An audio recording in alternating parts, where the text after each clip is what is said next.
I was waiting for the butter to melt, I got a head start on my lobster tails. And basically all I did was take a pair of scissors and cut down the back of the lobster, just like this.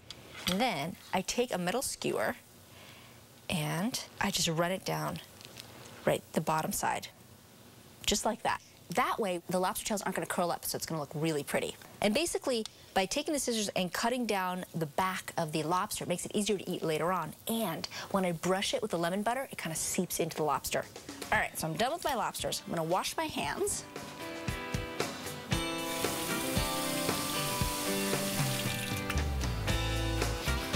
Okay, so now I'm going to show you a little trick. I'm going to grab a spoon. And now that the butter's melted, you can see that the milk solids separate from the butter fat and they rise to the top, kind of like a floating iceberg. So you just basically skim it off the top, just like that. We'll grab a measuring cup and I pour the melted butter into the measuring cup. And you let it cool for a couple minutes.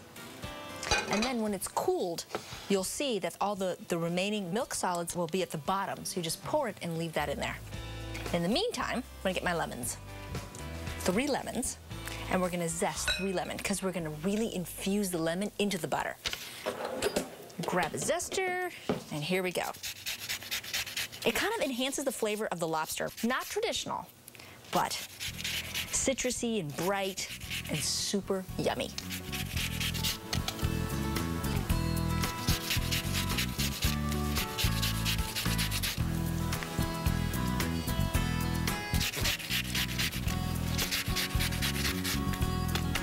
That's it. We got lots and lots of lemon zest here. Okay, move these 3. And we pour the melted butter on top of the lemon zest. And when you pour it, you just don't want to pour the whole thing. And then that's it, because all the milk solids, whatever was left over, is settled on the bottom. So you don't want to use that. And the heat from the butter brings out the flavor in the lemon zest, and it makes it nice and lemony. There we go. Okay. Now, I'll show you what I do.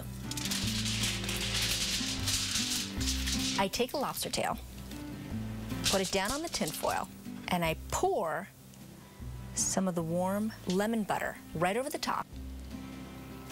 And then I like to open up the shell just a little bit, just like that, and kind of brush the lemon butter right inside of it, just so it really soaks into the lobster meat. That way when it cooks, it's gonna be so good. Succulent, and it's gonna have that lemony, buttery kind of flavor to it. There we go. Okay, put that down and wrap the lobster tail. All right, I'm gonna get the rest finished up and prepped.